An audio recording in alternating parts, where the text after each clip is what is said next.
friends. So I am Nurse Annie for those of you who don't know me, and I am here today because I want to teach you how to appropriately wear a mask and how to appropriately put one on and appropriately take it off.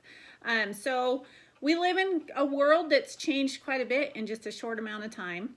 And this really, especially for younger children, this really is probably something more for your parents, because children really are advised to be at home where it's safe with their families. But if you did need to put on a mask, there's just some really important things that you need to remember when doing so. So the first thing is that I have just washed my hands. So my hands are clean, and your hands should always be clean whenever you're putting on a mask. So there's a couple of different styles of masks. There's masks with ties, where you tie the mask onto your head, and there's masks with little elastic loops that go over your ears. Most of you won't have masks like this. I got this from my health office just so I could show you how to appropriately use masks. You will most likely have a fabric mask maybe that somebody has made for you. Most of the fabric masks are going to also either have these little elasticized loops that go around your ears, or you might have the fabric masks that also have some sort of a tie. So anyway, we're going to go over that together. So first, again, my hands are already clean when I go to apply any of these masks. And it's also important for you to know that these masks are not going to protect you from getting sick. These masks are going to protect everyone else around you, because what they do is they keep, if you were to cough or sneeze, they keep your germs behind this mask so that you don't share that with other people. And the idea is that if everybody has a mask on when they go to a public place like a store or whatever, they're not sharing germs. So this is effective if everyone's wearing a mask. This is not to protect you, it's to protect everyone around you. But in order for you to protect you, you definitely want to make sure your hands are clean when you put these on. So the first thing you're going to do is you're going to just grab these with clean hands. You're going to grab these and you're going to set it on top of your nose, put it around behind your ears, and adjust it with clean hands, because my hands are clean.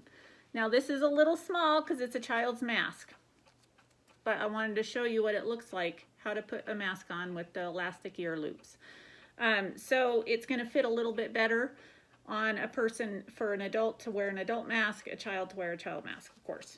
So I have my mask on, I've gone to the store, I've done whatever I'm going to do, and before I take that mask off, I'm going to again want to wash my hands so that my hands are clean when I go to remove the mask. It's also important for you to know that while you're out in public wearing this mask, it is super, super important to not touch the mask. So you can't lift it down and off and adjust it after you've already gotten it on your face. Because what do we have in our hands, friends, when we touch a shopping cart or something else in a public place? We can get germs on our hands.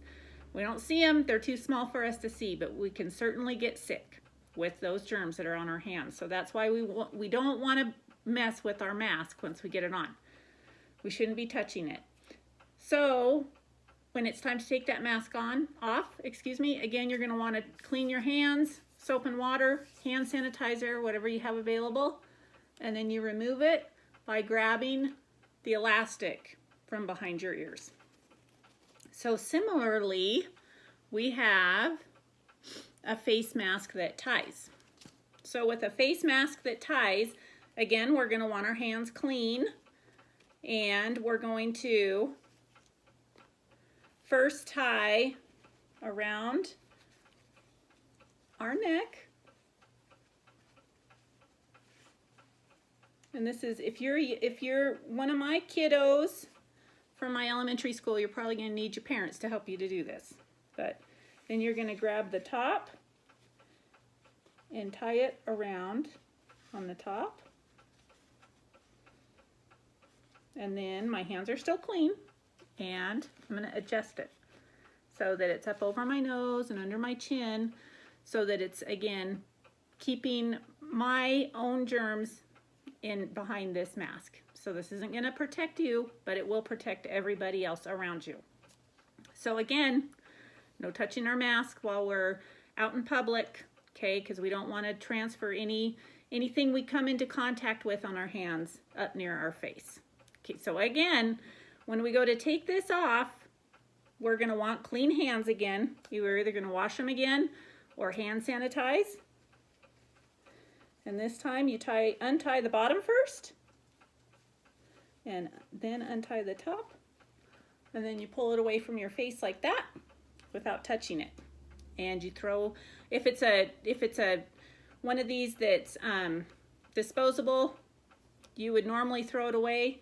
You might be saving them like they are with the fabric masks, but they do have to be cleaned somehow. So most of you, like I said, will have fabric masks. So when you wear your mask, it should be cleaned every time you've worn your mask. If it's fabric, that's just something you would throw in the laundry. And again, this is mostly a demonstration for children, but because really you are supposed to be home and safe with your families, this might even be information you can share with your parents. So I want to show you one thing before I leave you. So again, my hands are clean. This is a fresh mask. We'll pretend, okay? So I'm going to put this mask on, and I'm going to get it all adjusted while my hands are clean. Okay. And so, you know, I'm at the store or whatever, and I'm maybe helping to push the cart, or maybe I've picked up a product off the shelf and looking at it. So when we touch things, you know, we know that we can get what? Germs on our fingers. So I'm giving some of you have seen this demonstration I've done in your classrooms. This is my glow powder. Just want to demonstrate how this can spread. So I've been pushing the cart and I'm wearing my mask, and oh, I don't know, maybe I go to, I don't know, it's not quite tight enough, and so I want to pull it up. Maybe it's fogging up my glasses. I'm going to pull it down a little more on my chin. Whew, maybe I just feel like I need a little fresh air, and so, oh, there go my glasses too, and I maybe take it off and itch my nose, and oh, okay, and then I'm going to put it back on. All right, so, can anybody see any germs on my mask? Nope, but with our special handy dandy black light, you will be able to see some germs. So we're going to shut off our light, and I'm going to close my eyes because this can be damaging to your eyes, but I'm going to ask my assistant over here if she sees any glowing, because I got to close my eyes while I do this. But I'm going to show you on my fingers first. You can see how it's glowing on my fingers where I've touched all those germs. Okay, and those were touching my face and my mask. So, can you see them, Emily, on the mask? Can you see the glow germs? No. It's hard for me to tell because I can't open my eyes, but I also got some on my nose probably when I was fiddling with my mask. Some on your cheek. On my cheek. Do I have any on my chin? Yeah. So you can see how fast these germs can spread when you're messing with your face. So you shouldn't be touching your face anyway, but I'm specifically kind of talking about these masks. So that's why it's important for when you do put these on, you make sure they're comfortable and they're fitting well, and then you don't have to go and adjust them, because you want to be adjusting them with nice clean hands, and you don't want to be touching that mask again until you take it off after you've been in a public place. So if you have any questions for me regarding these masks, you can reach me on either my school email or the school number for grammar number 2. If anybody has any questions, and share this information with your parents too, okay? All right. It's good to see you all. I miss everybody.